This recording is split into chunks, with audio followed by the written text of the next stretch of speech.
Good morning, friends. What's What's happening? happening?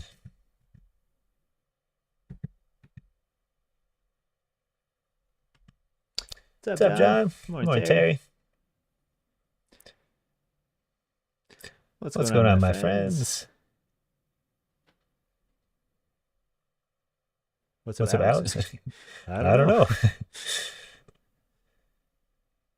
Echo. Echo. Oh, Oh, that that means my means my screen screen capture is capture. being ridiculous. 1 second here. I'll fix that. That's right. I had to do a new screen capture on OBS. Thanks for shouting that out, my friends. That should fix it. Let me know. What's up, Steve? Yep, I don't see any more feedback coming from the display share. That was mirrored over, it looks like. Fixed. Awesome. Thanks, Terry. Appreciate it, guys. All right. Quick one today. So, the most questions I received on X and comments on tags was confirmation of how we were moving it up through the week to the 100 EMA. Now, the easiest question or to answer, or the easiest way to answer this is simply I had no idea which way it was going. The chart had to tell me. That is all about confirmation trading, right? So today's focus is just going to be a very quick and clean simplicity momentum mover of confirmation levels, especially on the longer standing time frames, weekly, daily. And this is that stuff that we're going to drill and drill and drill the best I can and on live stream, because that's going to be, again, one of the biggest takeaways for trading, entry, exits, risk management.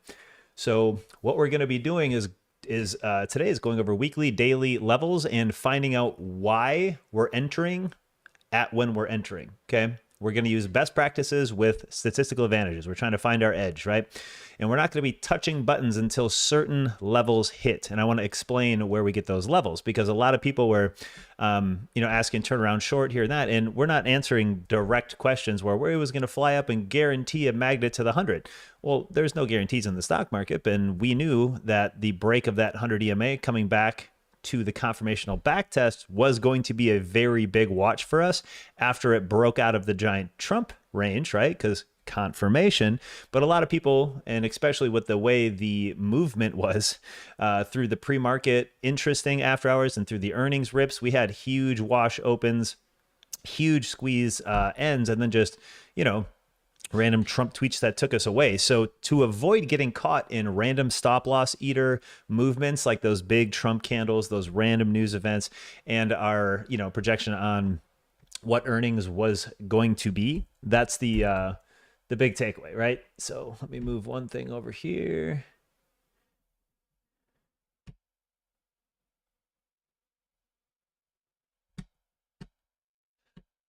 Alrighty, cool. So I want to go over best case practices on that weekly first. And we had an interesting weekly, okay? And that weekly takeaway here is all about the big old green moving average, magnets. Absolutely. Does VIX respond to bond prices? I don't use it that way at all. I do not follow bond pricing in VIX. Nope. I will only use VIX as a fear indicator for our main markets of SPY and QQQ as we trade the futures there, and that's it. I'll pay attention to the bond market, but I won't try to get a reflex out of the VIX from it. Nope. Time for knowledge. All right, guys. So last week is what we're going to be covering, and the week prior is how we're going to be covering it. Okay. So first things first, we're always going to drop into the weekly candles start and finish the week before. So last week is the one we just finished, obviously, and this is where we're going to get all of our levels from. Now, last week here, we don't have a whole lot of levels to go off of, and we know a pretty interesting, there we go, psychology about the weekly chart here. The moving average, green here, 100 EMA, okay? The 100 EMA is a monster. We mentioned that being very strong if we get over that 100 EMA, right? So you see it comes in at 525.70 right here at the calculation end of last week. It was a tad bit lower than that. The weekly moves nice and slow, so we don't have to worry about that too much. So I'm just going to place a marker, and this is going to be kind of right at where that 100 EMA is. I'm going to make that solid teal. And I just want to notably show you guys the intraday. We need that to be neon green. We're going to show you guys the intraday here with a lot of these confirmations on how we use them. So this is going to be that 100 EMA weekly level. I don't have the indicator that puts on weekly. We only have it on the daily. So weekly 100 EMA. And this is where it all starts, okay? So we talked about having this weekly back test, right? Already, weeks prior. This candle 2 weeks ago was the 50 retracement of that candle, and that was our first level of support, obviously right above 500. So we did hit that bottom, and then coming into last week here, we had a progressive move above the 100 EMA, setting a really nice higher low in a weekly standard associated with that 100 EMA.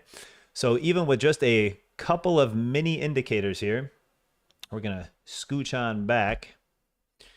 Looks like I got to go. Oh, I got to last week. Let me go back to, we got a 10-day setup, I thought. 20-day, 5 minutes, same thing. So let's go set back to a nice little 20-day back. Now, remember the neon green weekly 100 EMA is where we set it all up. That's the week prior. So we got 5 days worth of trade, 5 days worth of trade. And that 100 EMA was one of the biggest points of interest here, okay?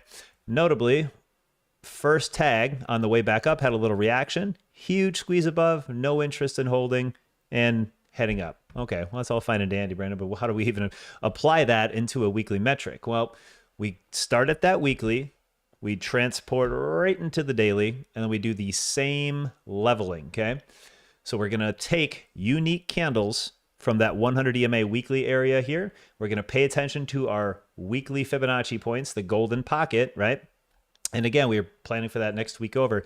We didn't have a whole lot of time needed for this weekly. There was no huge, back test of the 50, so on and so forth, right? Because let's go here to that 5.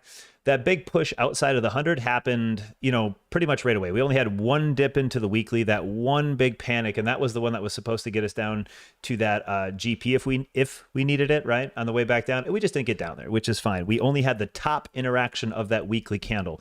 So this week, we're not really going to pay attention to it too much because obviously the first and only weekly tag we have is 551. So the whole focus is being over 551 coming from that 100 EMA higher low push. The 10 SMA daily was the only other thing I said we needed to push over, and that was into the early 550s to make that progressive move back up. So when we come back down into the 5-day, 5-minute here, 551, that weekly, that was the only weekly interest at all that the market even had of the prior. So the fact being we were over that level, right, on the daily chart right here, starting off the week, okay? So when we transfer from the weekend right here, that start 1, 2, 3, 4, 5. This was that starting week. We could not get down to that GP of last week. So we have an open golden pocket of that weekly. So that consolidation point instantly started at 551 over under to progressively get to that weekly. So what usually happens for progressive moves? The market likes to stop people out, right? We stop loss hunt, and this is what kind of protects us. This is where confirmation has to come in. It has to be abided by. So we have 1, 2, 3, 4, 5 candles, right? So we're starting the week here, but look at this week right here. What's that tough 430 candle right there? That's kind of a absolutely ridiculous looking fresh low. This is called a stop loss eater. So if this was the start of the week and we were only charting these dailies on the way back up, this would have been one of the rudest candles on a swing, because if you expected to stay above 551, right? But we got a fresh low to run us back down, it's kind of tough to play, right? That's where the 424 comes in, right? This was a no-take GP. And you seen me yell and yell and yell and yell every day about Thursday, last Thursday. That was all last week, but it's 2 weeks ago now. And it was pink, remember? And we had that 2618 and 1618 reaction points. So confirmationally, we had a weekly over-under for trend and now a no-tag GP that finally hunted through that weekly to the daily GP, right? Right here, right? And then back above. So let's take a peek what that looks like on last week's action. So that one dip was an algorithm hunt, okay? That algorithm hunt that we talked about over and over again was a stop loss eater and a hunting magnet for untag golden pocket trends. So when we were on the daily chart 2 weeks back, we were looking at that Thursday right here. And I was like, man, I really want that breakout to the 100 EMA, but what do we have to look for first? What's in the back of our mind protecting us, protecting our capital? What's the danger? What's the risk? What could potentially happen, right? So we called anything from the 1618 generally, right? So here's the Thursday into the 1618 has a chance to return to the 100 before continuing. That's rule number 1 for Fibonacci. When you fib out a high low and you chase an extension out, once the first extension is hit, if it is a regular trade, right, not something that has a crazy CPI blowing through every fib level ever, a regular speed trade, which on the daily chart we had a really good speed, wasn't too bad, we would hit the 1618, retest the 100 or the GP before continuing higher, okay? So to protect ourselves, that Thursday candle was telling us, hey, just in case you go under the weekly, guys, we still have this GP open on Thursday. So if you break under that 551, please be aware that the potential downside risk max magnet for me would be the golden pocket of Thursday's candle. Well, what do we do with that info? Well, that's the fun part. When we got that break, because remember, we were coming out that weekly and she looked really good. We called this day right here after that 1618, right? So check this out. This was that Thursday into the week, new 1618 tags. After the 1618 Fibonacci tags, we have a higher percent chance to come down to what? The 100. Now let's look on the intraday chart of what the daily levels are feeding us for information. This is where it gets very keen. This is, you guys have to pay attention to the first tag and flow of this, right? The 1618 tag happens. Probability, we state, says 100 is more probable than 2618 breakout. And then more probable than that is the break of the 100 to return to the GP in this scenario from Thursday's candle. Because again, remember, that weekly we made has no GP. So this weekly, that week prior, that's all open. But the one thing stopping us was Thursday's GP in order to get to that weekly GP. And in a bullish momentum move, we're looking for earlier supports like a daily Thursday candle rather than a full pullback of the weekly. Why is that? Because we already got over a massive support. Weekly 100 EMA. Remember the weekly chart beginning of the video? Higher low momentum mover. So structurally, from a larger time frame weekly, we're already on the uptrend. We're already on the breakout. We already have the speed for the upside because the weekly is already telling us we are more of a slingshot ready. You had the tariff trade war, de-escalations. You had deals being made by Trump. We had dovish on dovish on dovish. So the hunt for this magnet algo down here to that Thursday was the only thing that could have stopped us from that progression up. So 1618. Now, break of the weekly. Now that we breached that weekly, we are in danger of what? Heading to the GP. But the first support was Thursday's GP before the weekly. And again, as we just discussed, she was up cruising and ready for blast off, right? So this is the biggest thing I want you guys to take away from this live lesson of confirmation, intraday to daily. After we hit that 1618, broke the weekly, and look at the open of the next day here. Look at that perfect tag of Thursday. This is the Thursday GP, obviously the tag. So this was still untagged territory. So the second price action, even though it washed it, we shorted the crap out of this. It tested up and it opened directly on Thursday's 100, looking to fill its no tag GP, which is the earlier support of the weekly GP. It hit that earlier support of that weekly of the GP, left a little shy there, which we'll come back to that. But the open was so clean because our rules state the 1618 tag breaks down back to the 100. But what if the 100 doesn't bounce? What if we don't find that support at the 100? Well, the rules state we reject from 1618 and come down to the 100, and then we can bounce. Doesn't mean we have to. But look how clean this trade was.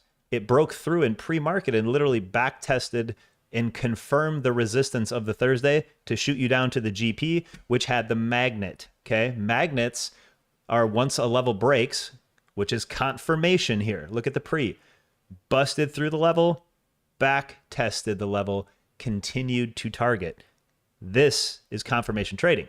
So that confirmation being inside the Thursday candle, we were like, we have a statistical high probability chance to dart down to that GP as long as we stay under. So your risk is to short the open or the pre, because we were short on data pre chasing this down, and you're staying short under the 100 to at least get your best base case short to the first pocket of the GP, right? So it would look like that. Awesome. So now that we know that a break confirmation like that would lead us to a magnet, well, what's the determining factor of the next move? Okay, and I know it might be simple stuff, but this is intraday to daily is very, very important. We're going to overlap some stuff here. So we got the Thursday, we got the 100, she starts cooking, right? Well, look where we open, right? Close 1618 after. That was a hell of an after because that went all the way down to Thursday's GP, full reverse to the 1618. What is that telling you from a psychological standpoint? Well, the market was literally just waiting for Thursday's GP. We kept bitching about day after day after day. And look how strong that close was. So right away you're thinking, look at the close. Look at the close. Earnings are kicking in. What are we looking at? Continuation, right?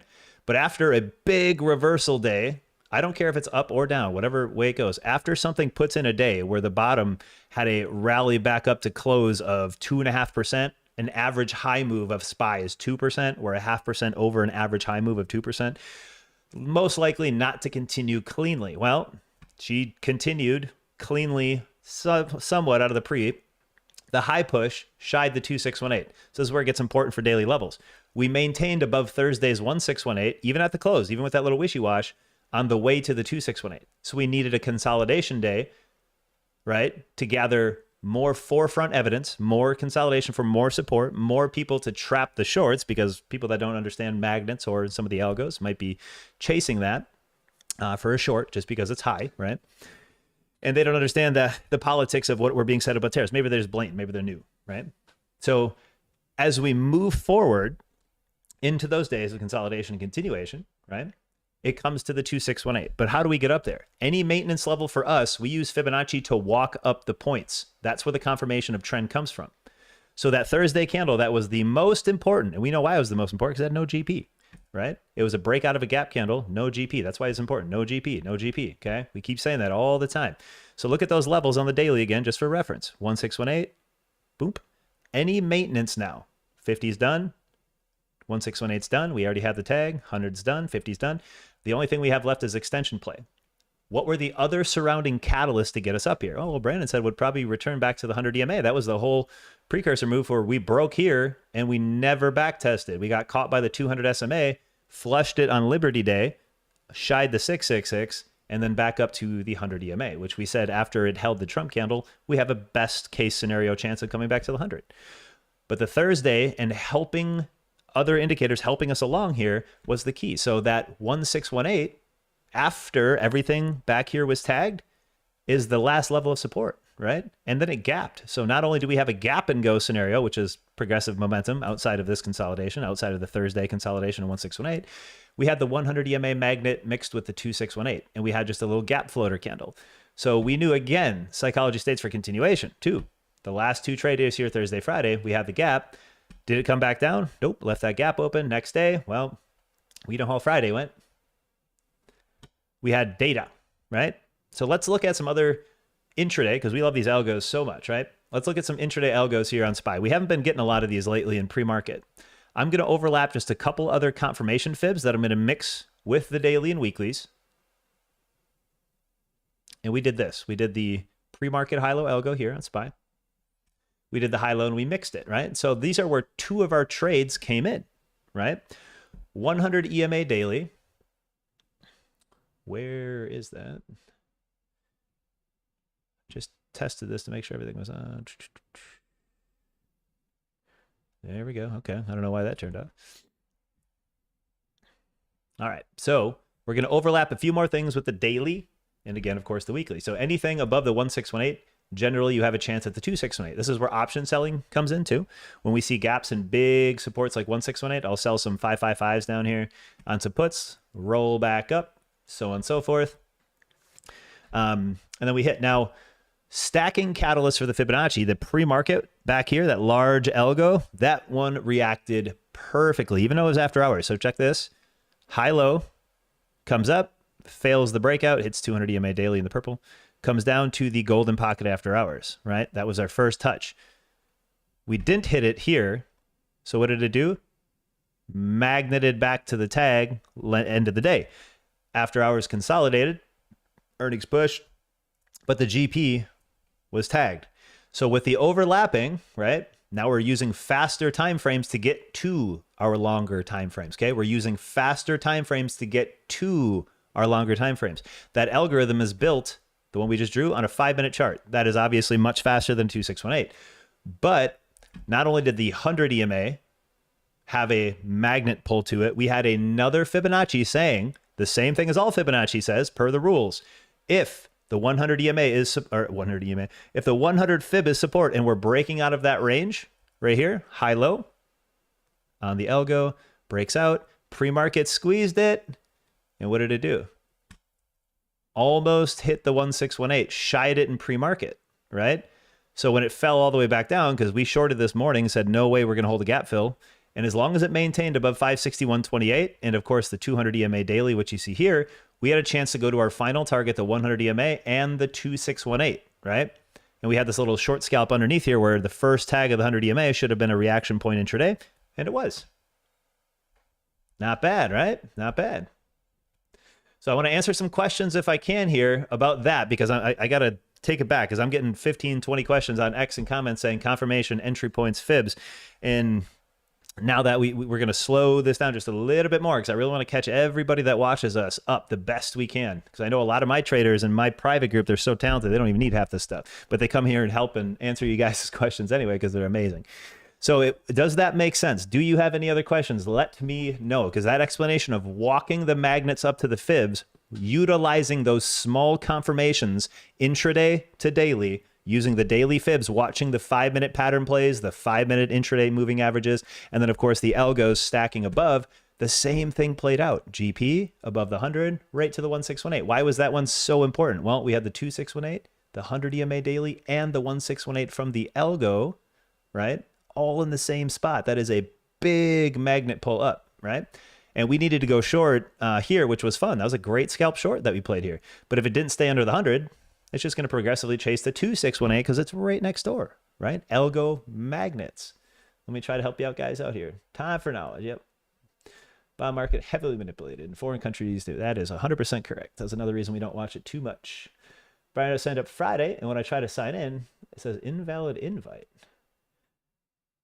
All right, Brian, message me on X right away, brother. I'll look for your message. I'll get your email. We'll get you all set up. But if you signed up on Friday and it says, when you try to sign into the dashboard on the site, it says invalid invite, or are you talking about the Discord when you signed up to the website? Let me know if you can't log into the website. And send me your email on X right away. I'll send it to my guys. We'll get that figured out immediately for the Monday morning. He'll give me 10 care. Yes, sir. What are your thoughts on the 50 shy? We can go over that. So the 50 shy on the daily, I'm assuming, is what you're talking about here. And I'm an SMA user on the 50 as well. Let's clean this up a little bit. So I talked about this in my private group here a little bit. And I said we'd return. So here's my whole thesis on what I broke down for the private group here on the 3-up. Market loves to move in threes. We know that, right? And if we cut this down here a little bit, we talked about the bottom, 1 push, down, high or low, 2 push. We're on number 2 right now. We're cooking, right? And the 2 push could be rather large. And we finally got our highs on the 2 push. I think that even though it's a death cross, and oh my God, the 50 cross, I don't care about any of that stuff. That comes later on. The 50 will just be a back testable magnet for when the short confirmation appears. So what I think is that we're going to come up to some of the untagged metrics, the 100 EMA being one of them. This is the first and earliest rejection point that we carry right now. So if I had to guess, the 100 EMA is not really my favorite for an instant stop. We might actually be able to cut up to the 3-3 candle. And this is my last long target for you guys is the GP. I said 590 way back when the Trump candle's 50 was support. I said 590. So we had that. Anything above that, if it holds and pushes back up, we were going to come to this algorithm because it was super strong. There's actually multiple instances intraday on my algo system that is guaranteeing we return 590 2025. So that's why we sold puts. But the first stop could be the 100 EMA. Okay, could be. Now remember, it's all about confirmation. Like we just talked about this whole lesson here. If I don't see it on the intraday chart, on the daily levels, I'm not going to care about it. The 100 EMA is going to be a break point. If we get above that, we're going to scoot up. And that's going to be a part of our 1 wave up, 2 wave up. And I'm not counting this as a pullback. This is still wave 2. And then if it comes up, back 50, 3rd wave up. So when rejection comes, and let's say we get a speed day, we hit prior top right here. We get a technical resistance of 50, 80 because this tiny little candle that could not maintain above the 200 SMA becomes a resistance point for a double top, right? Comes over like this and like this. And then say we get up into those 200s and it's done with its second move up, right? 1, 2, 3. I think we're still on track for trend. I'm waiting to buy, not buy, I'm going to sell puts on one more larger dip, right? One more larger dip. So if these gaps, 1 gap, 2 gap on the way back up, momentuming to here, because again, I very thoroughly know we're going to come back to 590. I know we will be back there by 2025. Doesn't matter where this thing goes. We will come back to here for the year. I'm going to wait for that pull. The 50 tag, as I have no interest in this until the turnaround. So on our 3 up, and even if the pullback, the third one happens to shoot us back up ahead of, let's say, the gap. So let's say we get a day or 2 up here and the 50 is running away, and then we actually find support at a gap prior to hitting the 50. That just gives us a better short magnet to come back to the 50. This is going to be one of my favorite plays, because if we do 1 shoot, 2 shoot up real far, big pullback in 3, and we never tag that third pullback to the 50 up, I'm going to find that sucker on the way down, because it's going to chase that 50 magnet when the dead cat bounce is over. And I thoroughly believe into that. I made a whole video of it in our lives about crashing into 2026, regardless of where that comes into. So that will be a anchor magnet back to the downside to me when the dead cat's bounce is done. So when this comes back up, and even if it gets close to up here in 590s, I'm selling 600s for months and months out, because my call sells up here will just sit there and decay as the price action, doesn't matter what it does up here, it won't be over 600 by 2026. It's going to come down and chase that 50 as well. We'll make good percents off that. Which candles should you be fibbing out? Just the largest? Steve, I have a whole video on exactly what candles. We did a live lesson on that a few weeks back on YouTube for it. Let me see if I can find it real quick for you. There's a whole live lesson we took questions on and dedicated to exactly the candles you should be fibbing out for these high lows and why. And my Chrome isn't working. Can't get to my content, even though I'm clicking my videos. It won't open anything. Google Chrome sucks. There we go. That barely worked.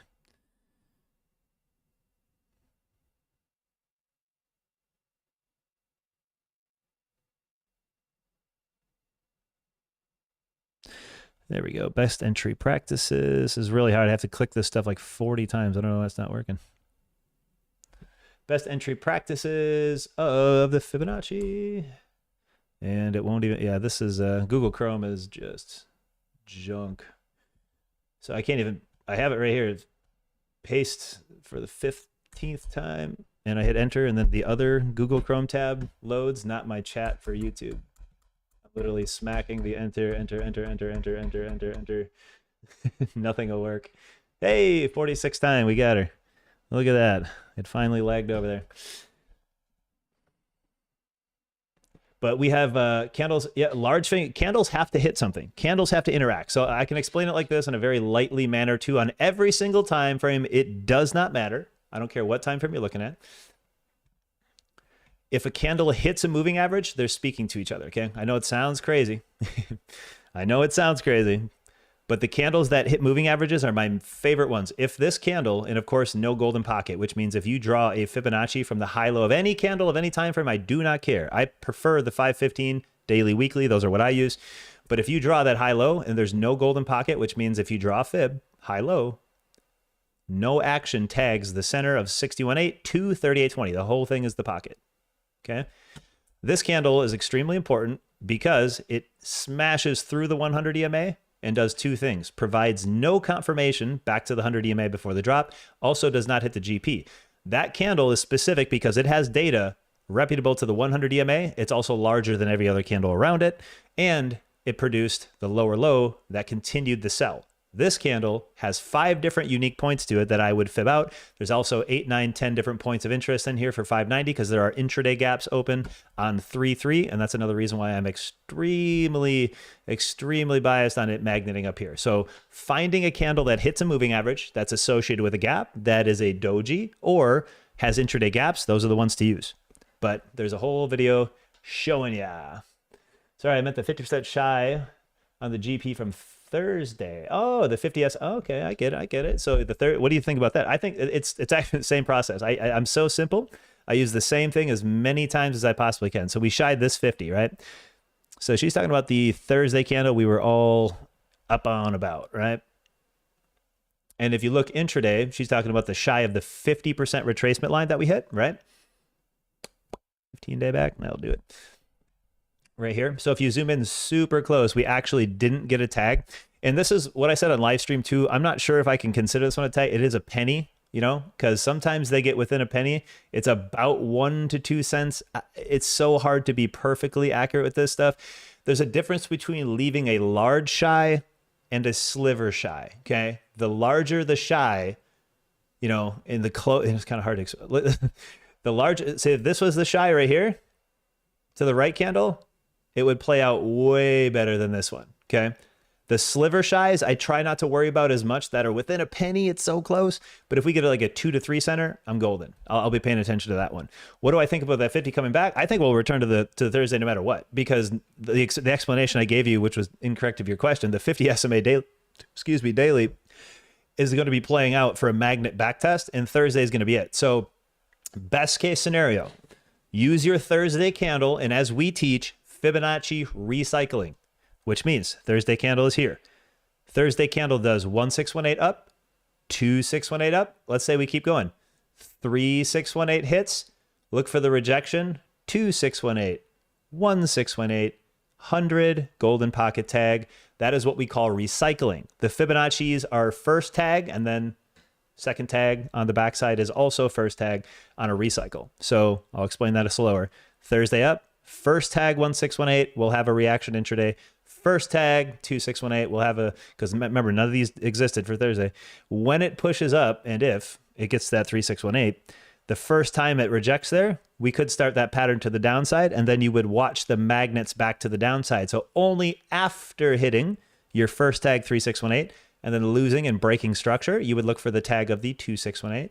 1618 back to the bottom side, thus having the price action after this huge breakout retrace back. And if it starts, or not if, when it restarts the structure break and sell back down, that is when I'll be looking for those Fibonacci points to recycle back to the downside. And that will be one of the main short targets later on, but only when the market tells us. I can't predict too far out. I have to react to a structure break. So because right now we're in the middle of a 1, 2, 3 up. So who knows if it gets to the 3-3 candle before it dives back down. Then Thursday would be one of my bigger targets, because that little tiny shy, it is a sliver, so I'm not super in love with that one. If it was the candle next to it where he had a 3-cent gap, I would be like, yeah, we're definitely going to return to this one super clean. Not going to be super clean because it's within a cent sliver. The slivers are just a tad bit more manipulative. It doesn't help us that much. Based on your journaling, are there higher odds of 1 minute open GP fills than, let's say, 5? Higher odds. See, I'm a catalyst stacker. So when I stack catalyst in a trade, hold on. Wait, did I miss a question there? Which hole, please?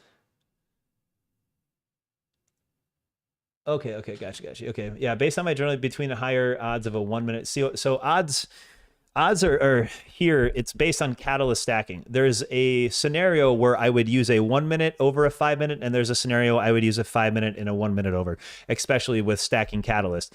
If we have a giant 1 minute candle, right, for let's say data, and we come for that jobs report we had on Friday, we fib out a beautiful 1 minute, and the 1 minute hits. Okay, well, if it fails the 1618, generally it comes back to a 50 to go, or once we hit the 1618, it comes back near the 100 and goes. Those are the general rules. If we can't get to the 1618 and it goes back under that 100, we come back to the GP. If it breaks over the 100 and hits the 1618, we generally come back to the 100 before we go. Those are the two basics.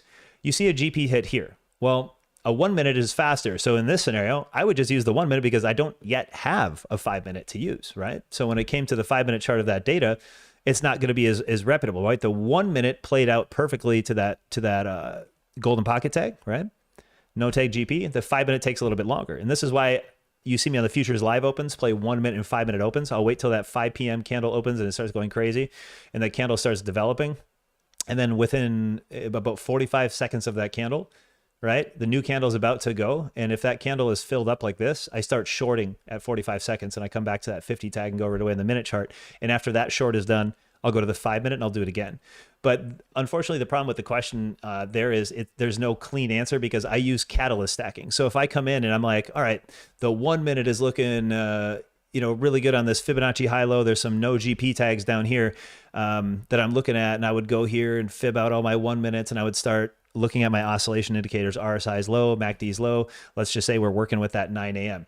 Well, in the 1 minute, the likelihood, again, you're looking for probability of backtesting GP. This isn't a good scenario to do that. We don't have 3 in a row.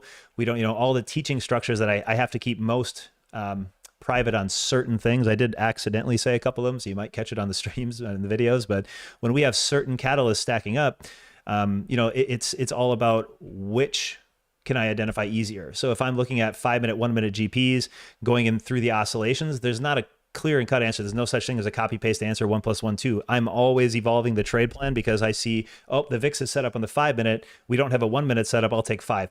But I can tell you right off the bat, I am a 5 minute, 15 minute trader. So I would not be fibbing out 1 minute. I'll give you the free sauce. Screw it. The 1 minute chart. Here's how you want to use it. The most efficiently, I guess is the word. Where is that monster? And where did did we drop that whole, hold on one sec. No, we didn't. Where's my indicator? Did I delete that one on accident when I edited it? I might have. Let's try that again.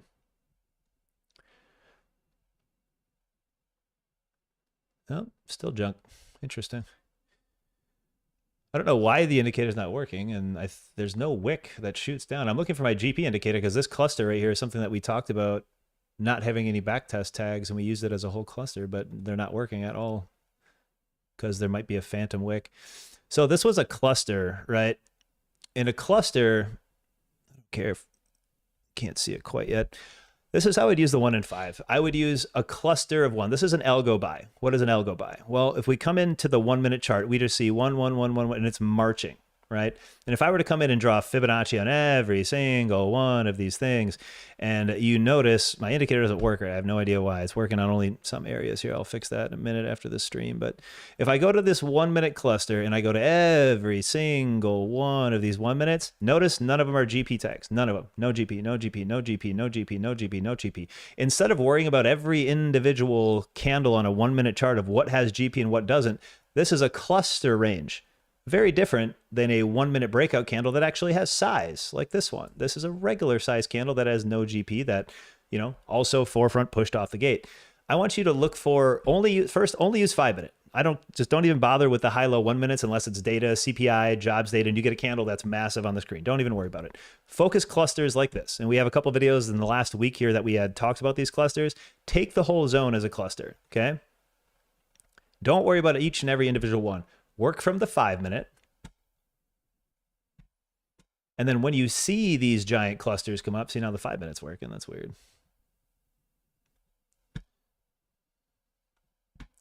I delete some of those there. Clean it up here a little bit. And when you see some of these big clusters, the 1 minute's not working. I have no idea what happened there. So I must have did something the 1 minute. I go fix it in a sec here. So I take the high-low range of the 5. Just pay attention to the 5. When you see a cluster, which is 1, 1, 1, 1, 1, 1, 1, 1 minute that we just talked about with no GPs, just take the whole range like I did here. You're going to obviously see it on the 5 minute if it's present too, but take the whole cluster range because this cluster range right here, we will come back to. Just because it's screaming away from it doesn't mean anything. We will come back to it. So what I like to do, if I can't find a good set or if we have 2 or 3 in a row, this is what I want you to do. Only worry about the 5 minutes or 15s. And then use your 1 minute for entry. Don't bother with fibbing out anything 1 minute. Slow it down for yourself, especially if you're new with the system. Don't worry about the hyper fast scalps off of 1 minute. I want you to come in and look at how this has 2 5 minute candles that are ranged out. Okay, 2 5 minute no GP tags. High low both of those 5 minutes. Move that over and now respect the Fibonacci. And again, this is not if a Fibonacci is going to work, it is when a Fibonacci works. Okay. I could draw 50 Fibonacci points right here. All of them would work if I just waited till the tag. This is, you have to do that. You have to wait. Because look at this.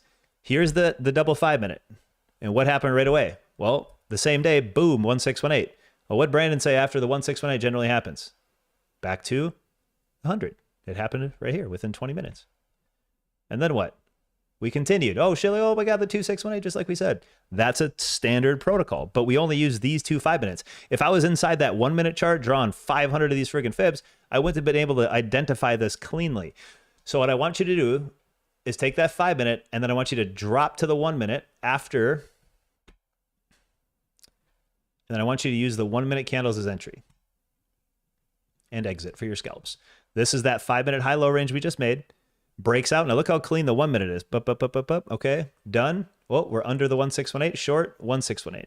Pops back up. All right. Does it maintain the 1618? Defense 1618, defense 1618, defense, defense. You know, some of these are algo wicks, obviously, but it defended the 1618 and up to the 2618. We could only see that by utilizing the 1 minute chart. The 5 minute didn't tell us all that fantastic data. Now, if you're a 5 minute trader like I am, it's a little easier to see it for me because I stare at the 5 minute all day, every day. But use your 1 minute entry exit. Now look what happened the next day for that one fib. Wait till it hits the fib level before reacting, okay? Look at this one here. Nothing. We hit all these all the way up. First tag of the 423. This is the last fib I use generally, right? Look at that. 423.6. So if I would have fibbed this out and sat in my hands, and Brandon is screaming at me on YouTube, and I'm hearing him, and he's going, don't touch the trade button until the Fibonacci that you are looking at hits. Don't worry about all this noise. Nothing. Wait till the actual fib hits, then react, right? Don't predict, oh, I think it's going to fail from here to here first, and then I think it's going to go here to here, and then it's going to go here, and then it's going to go up. Holy cow, my brain would fry if I tried to do that once in a while for scalping, and when there's high volatility, hell yeah, I can catch that. But on a normal day like this, you're going to get chopped up. Look at that. It didn't hit perfect 2618, 361 right here, orange to purple at all. That was a shit fest. But what did it do when it hit the 423.6? Perfect reaction, right? Because that's usually the longest fib we use. So here, let's do another example real fast. Not if, but when. Not if, but when. Okay. Let's go to 15. Any old 15 here. Okay. There's one right here. Well, that's the same one we just did. The bottom of the day. 15. Stack to the right. Brandon says no GP. Let's go to the 5 minute or 1 minute for your entries. I prefer 5:15 or 5:1. Those are how I draw the fibs. Here's a 15 minute. What did Brandon say? Okay. Let's go. 15 high low. Goes up. Almost tags the 1618. That is a shy scam by a couple cents. Comes down, holds the 10 SMA, breaks out. Okay, right away we know, well, if the 1618 doesn't allow it to come back, it has strong momentum to move to the next leg, right? Because it's not an average trade. It's coming off a hard dip. That's the psychology of the momentum we're seeing. Hard dip pre, base. Obviously, because of the pre-market dip, we have what? More range to the upside. So right away, psychology number 1, TA number 2. As you move into the TA, you notice it shied the 1618, comes down, pushes. Where's it going to go? Well, as long as it maintains above the 1618, it's going to go to the 2. And if it maintains at the 2, it's going to go to the 3. And if I would have waited till first tags, real close now, 15, I'm on the 5 minute, shy, push through. I missed that trade. Okay, whatever. I'm going to wait till the 2618 or 1618 backtest. What are the 2 confirmational trades right here? Let's talk about them. It breaks out of the 1618. Did it hit the 2618? Nope. Did it hit the 2618? Nope. Did it backtest the 1618? Nope. Because this is the breakout. Did you see it break out and hit the 2? Nope. Did you see it break out and continue back to the 1624? Nope. Sure didn't. So I'm sitting on my hands until what? Oh my God, a tag. Look at that. Brandon said, now I can play. Broke over. Confirmational backtest, push, tag. Okay. Any Fibonacci will work if drawn correctly off an OGP candle. It is not if it will work, it is when it is going to work. Okay. I hope that helps. Just open that video, 17 minutes into it. Need to continue the finish. Sorry, friends, based on your... Okay, talked about that. Use GP zones, 50% levels, top look. If you have the horsepower, add to exactly. That's the horsepower we're just talking about right there. What Rob's talking about. The psychology is still number 1, guys. Where are we coming from? Where have we been? If we see a huge dip in pre-market and it's down here opening, is my first thought to go, oh, I can't wait to short? Probably not, right? If we lost 2.17% from pre-market high, my first instance, knowing that it's really hard for the SPY to move outside 2% range, short's probably not it, right? Psychology first. Where are you? Where are you going? Consistent process, consistent profits. Absolutely. I only use the 100 EMA. Everything else is SMA for my preference. Would you say that structure break will happen with the candles, no say GP, on 413? See, again, it's a reaction point. Don't care if it's when it does. I'm not going to predict it. So 422 and 423, would you say that the structure break will happen with the candles, the no-tay GPs? I'm not too worried about which candle is going to, if it has a no-tay GP or not for structure. I'm just worried about the trend. So if I come into like, you know, back here, you're talking about 422, right? And 23, the basis of the question is kind of like, would you say that structure break would happen with the candles, like the no-tay? I'm not sure if you're asking if the structure is more possible to break because they have them. I'm more amped right here. I would say because they're no tag GPs, they have a stronger sense of doing what? Progressing to that upside because they couldn't even be bothered to pull back to the GPs. I would say they got more fuel on that uptick than anything.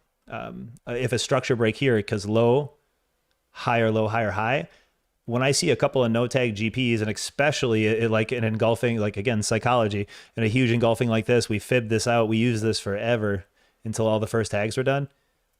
Like fresh low scam, liquidity sweep, off and away. So I hope that helps. I'm not, maybe there's a two-part question. Maybe I'm just dumb and not understanding it, but oh, what I mean is, we're now far above the levels from those days. I assume we'll come back to those. That absolutely, eventually, yeah. So when getting back to the March 3rd. Okay, so like how to find, yeah, that's exactly what I'm doing inverse, what we explained in the first meeting. Remember these candles up here? 3-3. And of course, I think it's like, it's 22nd, 21st. So the 21st right here and 24th, remember they existed up here. Look how long it took for the bounce to precur to come all the way back up to those. It's just when the structure break tells you. That's why I'm an options seller a lot of the times. When we come all the way back up here, right, we spent some serious time away from all these no-tag GPs, and these are very key candles, 3-3 being the most important out of all of them, as we explained why many times. As this comes down and far as it gets really far away, you got to start measuring those percentages for corrections and recessions, right? Mainly just pullbacks and corrections. We're not going to get a recession. 21.3%, that's pretty massive. Once we start getting over 18%, I get into the buy itchy fingers, right? Because we generally bounce. Close to that 20% is max 18%. So this is exactly what you're talking about inverse. So this ran. We found structure, a higher low, and that's why we sold puts. And I said, okay, where are we going to go? 3-3. Why? Because we have structure to the upside. That's going to look exactly the same, but flipped once we come all the way back up to these. And then we do what? Structure break and chase down this no GP, this no GP, this no GP, this no GP. Absolutely. So even if you want to look at it, funny enough, in the sense of what we already have it, put a minus sign in front of your SPY. I just flipped the chart is all I did. So I inverted my SPY chart, same thing. So if we're looking at this, all these no tag GPs are left, runs, down, lower high confirmation, break a structure, and chasing back to these GPs. We'll come down to -600, -590, and all I did was flip the chart. I just put a minus sign in front of my SPY. So if it helps your eyeballs or you want to see it a little differently, it's going to do that. It's going to run away from these GPs, up, low, lower high trend, break structure, and she's going to chase down here. So absolutely, yep, you're going to look for that structure break confirmation. Level to level, baby. Absolutely. It's so clean when you anticipate that with confirmation. Just doing. How do you determine where to draw fibs? We actually just posted a video on that. Fibonacci lessons are all in the lives. I have 5 in-depth videos in the live classes on YouTube, my friend. I've covered it so many times. I can't waste this live on another one. But if you scroll up just a little bit, there's a YouTube link above that shows you exactly how to draw them. And if you go through my live lessons, look at the titles. There's also 3 other videos on how to draw those bad boys. Just rewind the video. Yep, there's also, I just explained a little bit here too. Watch this one as well. Yeah, someone asked the same thing.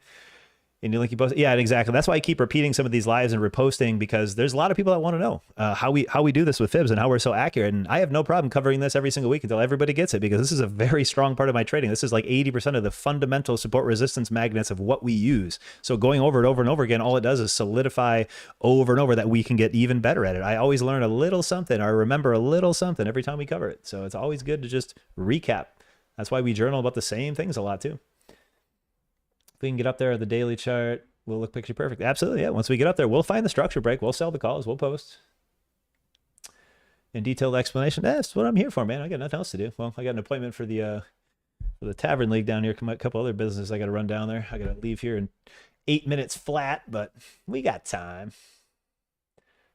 That was a fire explanation. Ever thought about waiting for a retest of the 100 fib before 1618 level tag, but does it make sense to retest the 100 fib strong a support level? Well, it only makes sense for surrounding catalysts as well, because there's certain instances of psychology for me. Like my best practice when I come into a fib trade like that is, well, what the hell happened before? I'm always looking at, if we come into this day right here and we see all these big jobs data trend, it's like, well, how do I know it's gonna swing back down? Well, as far as Friday is concerned, we had 2618 from Thursday, 100 EMA, everything we covered in the first part of the video. I knew that the magnets were so strong to the upside. The psychology was, well, if I draw this mother trucker here, there's a very limited chance that a standard Fibonacci play will play out. It's more or less going to force up because of the magnets that we had. 100 EMA here, 2618, and we had some other stuff up there too for back testable GPs. And when this one right here, that jobs data clicked out and she went to the 1618, just probability wise, just probability, it just has a better chance. There's no such thing as 100% trade every single time in the market. We can find high probability trade setups that work out a lot of the time, but statistically it is just advantageous for you to watch the 1618 first tag, follow the 100 trend back up to the 2. And the thing is with that is it sets you up. Think of it this way. It sets you up for a management trade, because I trade a lot of micros because we build the top step accounts, the smalls, because I'm trying to teach everybody that you don't really need money to make money. We're at $100,000 in payouts in 90 days using $2,000 accounts. There's not a lot of people that can muster that up, right? And that's why building with micros is so important, using Top Step X, utilizing 20 contracts. So if this fib was my play here and it went up to the 1618, my thought process is, okay, I know two things are going to potentially happen. High probability of returning to the 100, or I should say higher, and then a high possibility to the GP because we have a no tag of that 50. So I would go, best practice, breaks out, hits 1618. I go, okay, well, if it pulls back and my brain goes, don't touch anything until it hits your level. Okay, well, with 1618 hit, pulls back. Did that hit my 100 from the 1618? Nope. Come up, I'm not in. Bam, slam, I'm in. Okay, let me grab 2 micros, see what happens. Because if it bounces here, my 2 micros are going to be awesome because the 2618's next. If it does not break here, I have, where's my risk? Well, I'm going to buy the golden pocket. So my 2 micros are underwater by 12 points. No big deal. On ES, or MES in this instance, I buy another 4. Now I have 6. My average moves down from here at that 100 down to like here.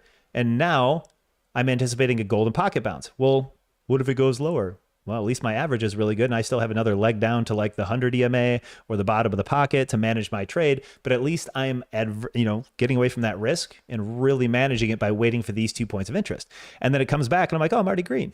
And then highs, I cover 80% of my position, and I go, okay, well, let me hold the other micros, see if it holds the 1618 because 2 is next. Voila. All right, cool. So my micros kept my mindset strong. It kept me in the trade because I'm not going 5 ES, bro. I mean, some of you guys can grab that. Sure, I can do that in my big account too, but I don't like to. I don't like to, grab the huge here and then 6 grand down. It's like, that's boring. I don't want to do that management. It's stressful. I don't want to do that.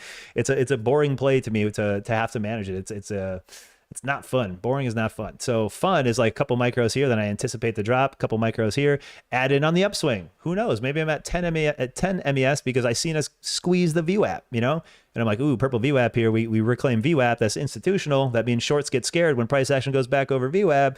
So I'm playing momentum along with my dip buys, and my average is down here at 562.85. I will always just statistically use the Fibonacci best I can.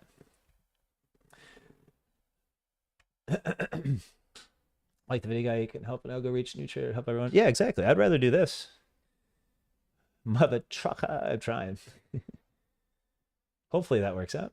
I noticed an effective way to trade the higher time frame fibs, like the weekly, is to anchor a VWAP from the first touch and play the retest. Absolutely, brother. We actually did that for the data on Friday. Let me grab a Top Step account here. See if I can get this up in the next 2 minutes here. Yes. Okay. Where are we at? There we go. So if I grab this, this is where I do all my anchors. I don't do them on Thinkorswim, obviously, but there we go. This was the play we played. I don't know if you're in our live stream or not, but this is what we did right here. I called this long right here, open, high, low, close off the minute. That's the 7:30 jobs data. I smacked the open, high, low, close 4 on there. And as long as it was above the anchor, we were going long to the 1618. So this was our trade setup right here for the data. 1 minute, high, low, came down, hit the fib. And as long as it maintained above the anchor, I was long to the 1618. Ding. We ding that one in chat live. And look at how it's the maintenance of trend above the anchors. That's why I love to use those together. And later on in the day, it became a temporary bounce point to lower high to structure break, retest for liquidity down to the fib again. And then it became another point of interest up. That's why I love those anchors, man. They're so good. I agree. Fibs plus support resistance, mindset consistency. Absolutely, Bo. Mindset and consistency of psychology, #1, my friend. It's always about confirmation. What can you stack? How many catalysts bullish can I stack versus how many catalysts bearish? I don't want to be going into a trade bearish if I see 6 reasons to go long and 3 reasons to go short. I stack catalyst. Are we over the VWAP? Do we have a strong data? Psychology states, hey, did we dump all pre-market? We should probably retrace. Is it a knife day because it's a crazy FOMC and Trump's on the tweet horn? We don't know, right? But we can articulate and at least gauge our interest. All right, let's give away some Top Step accounts, my friends. I don't have any time left. I gotta get into the meeting. Let's give away some accounts. $50 winner. Anybody that commented on the videos, we're just gonna shoot you up here.